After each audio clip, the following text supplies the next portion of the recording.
Et salut les hérissons et les poneys, et aujourd'hui on se retrouve pour une nouvelle émission qui sera une émission qui arrivera de temps en temps. Et en gros ça va être des questions. Et donc pour cette première émission et cette première question, on va se poser la question: pourquoi Brawlhalla va-t-il mourir? Alors, j'ai déjà la réponse, et pour avoir la réponse on va surtout aller au dernier argument. Sauf que d'abord on va commencer par les premiers arguments, sinon c'est pas drôle. Et alors, Brawlhalla, déjà je vous le dis tout de suite, ne va pas vraiment mourir. Il va y avoir encore des gens qui vont jouer, mais la population de gens qui vont jouer vont chuter, mais vraiment chuter, ouais, vraiment. Et donc c'est pour ça qu'on va voir tout de suite ces questions là. Alors, pour commencer déjà, Brawlhalla est un, pour ceux qui ne connaissent pas, Brawlhalla est un jeu de combat, un peu à la manière de Super Smash Bros, surtout en fait sur le fait de plus on blesse un adversaire, plus il est éjecté loin, et donc pour gagner il faut l'éjecter, tout simplement du stage. Premier argument, les armes. Alors, en fait, pour ceux qui ne connaissent pas, un personnage de Brawlhalla a deux armes. Ça peut être n'importe lequel, que ça peut être une lance-roquette, un pistolet, ça peut être les gants, ça peut être, enfin bref, ça peut être n'importe quelles armes. Et à peu près, et jamais un personnage a deux armes différentes. D'ailleurs, il ne peut récupérer que sa propre arme durant les matchs. Donc voilà, c'est pas mal.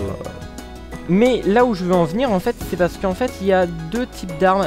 Bon, il y en a une nouvelle qui est sortie entre temps, mais j'ai pas testé, j'ai aucune envie de tester. Donc on va parler des deux armes que vraiment je suis sûr. C'est donc les gants et la faux.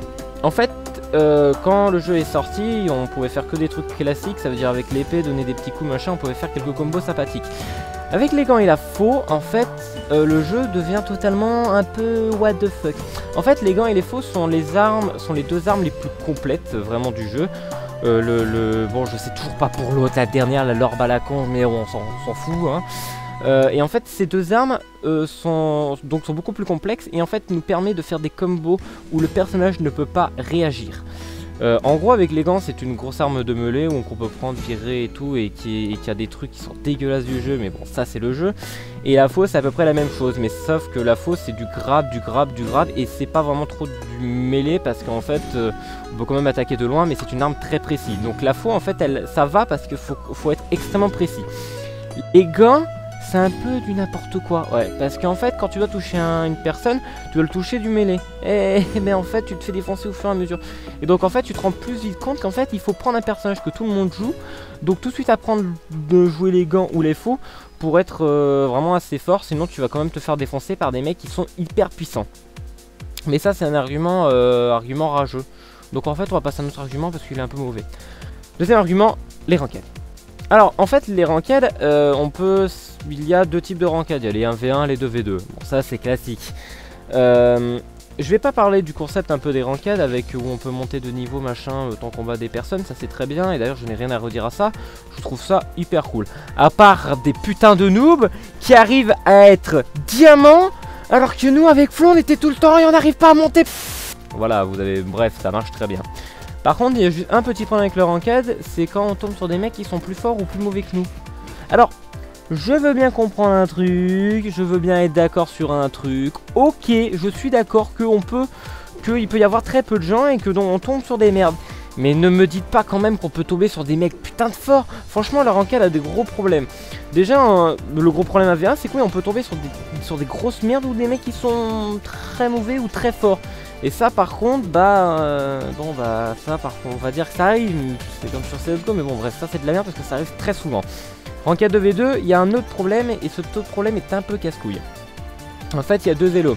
Il y a notre elo à nous de comment se débrouiller en 2v2, et l'élo de la team. Et ben en fait, quand on fait un ranked 2v2, il n'y a qu'un seul elo qui est pris en compte, et c'est celui de la team. Donc, tu peux très bien tomber sur une team avec un mec qui est hyper puissant et un autre qui pue la merde. Tu vas te faire défoncer parce que le mec qui est hyper fort, lui il fait du 1v2 et il te défonce. Ou autre chose, tu peux tomber sur deux mecs hyper forts et tu peux perdre à peu près une vingtaine de points parce qu'en fait leur team d'élo de team que tu ne peux pas voir, mais que tu sais avec à peu près le nombre de points que tu perds, chute.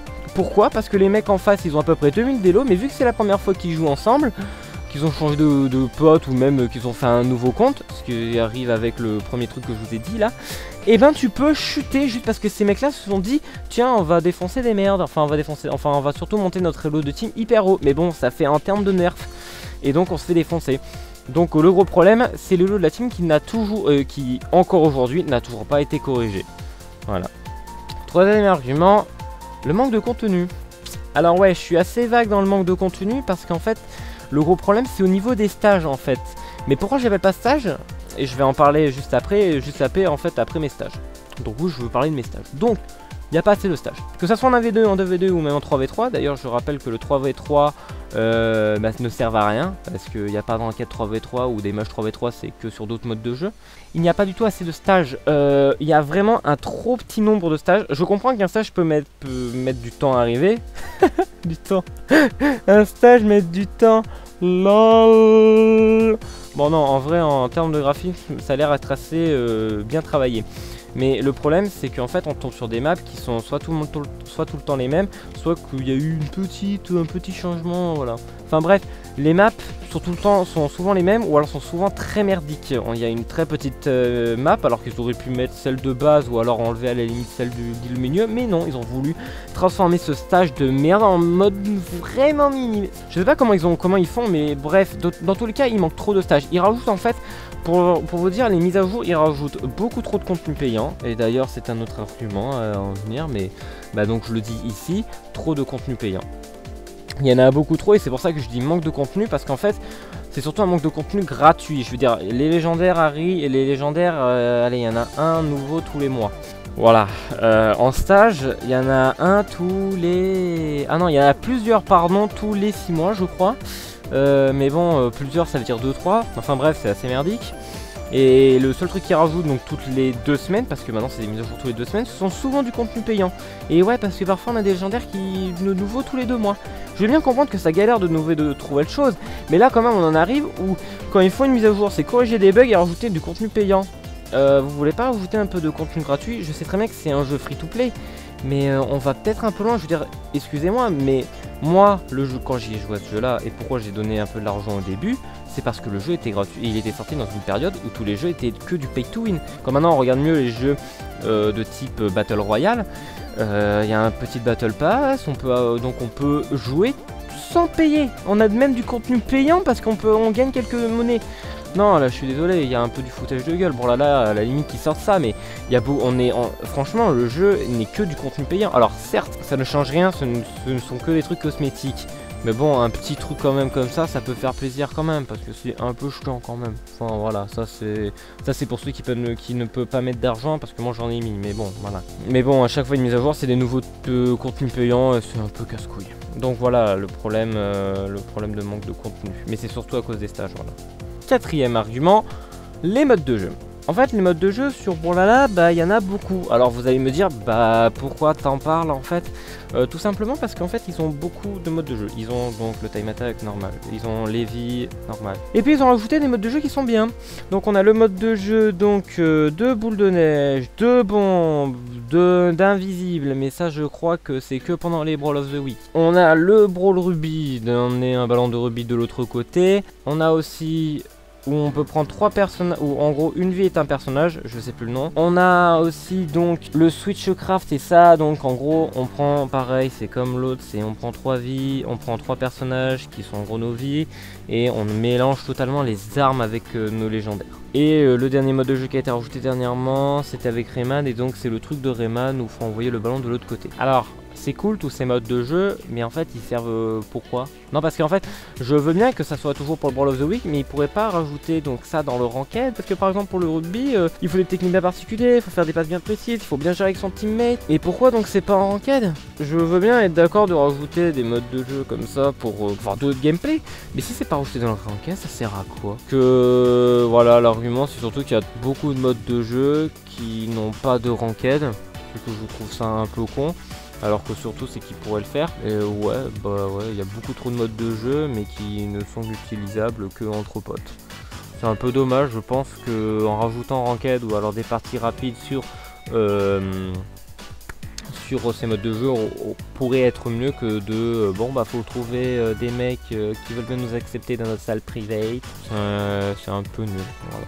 Dernier argument, la sortie de Super Smash Bros Ultimate. Parce que oui, malgré leur sortie de leur légendaire Rayman, qui a peut-être fait gagner quelques personnes à jouer, et ben en fait, Super Smash Bros Ultimate sort le 7. Et vu que vous savez que la Switch a marché, et moi j'ai la Switch maintenant, oui, je vais acheter Super Smash Bros Ultimate. Et je vais arrêter, voilà, dans les deux cas, parce que je préfère Super Smash Bros Ultimate que voilà. Et je pense que c'est ce qui va arriver. Beaucoup de gens vont se tourner sur la Switch, surtout que Noël arrive, donc beaucoup de gens vont commencer, beaucoup de gens ont dû demander la Switch, beaucoup de gens ont dû demander le jeu, tout le monde vont partir pour aller jouer à Super Smash Bros Ultimate, tous ceux qui ont une Switch. Tous ceux qui n'en ont pas resteront sur PC sur Brawlhalla. Voilà pourquoi Brawlhalla va mourir. Ils vont sûrement continuer, ça c'est sûr, ils vont sûrement continuer, surtout que le jeu était dans l'e-sport, mais bon, ça va sûrement commencer à disparaître. Mais voilà, le jeu, pourquoi il a marché pendant un certain temps, c'est parce qu'il y a eu Smash 4, le Super Smash Bros Wii U et 3DS qui est sorti, mais qui n'était pas très bon. Enfin, moi je sais que c'était l'un des épisodes que je n'ai pas du tout préféré. Pour d'autres trucs, mais bon. Et donc je me suis tourné sur Brawlhalla que je préférais. Ultimate, je l'ai vu, il me donne envie, et donc Ultimate va totalement remplacer Brawlhalla et même écraser Brawlhalla. Donc oui, Brawlhalla va mourir, peut-être pas, mais va rester vivant avec quelques joueurs actifs, c'est-à-dire ceux qui n'ont pas la Switch ou ceux qui n'aiment pas Ultimate. Mais sinon, Brawlhalla va décéder, mourir. Et ça, c'est surtout à la faute de tous les arguments que j'ai donnés, à part les armes, parce que c'est plus un argument de rageux.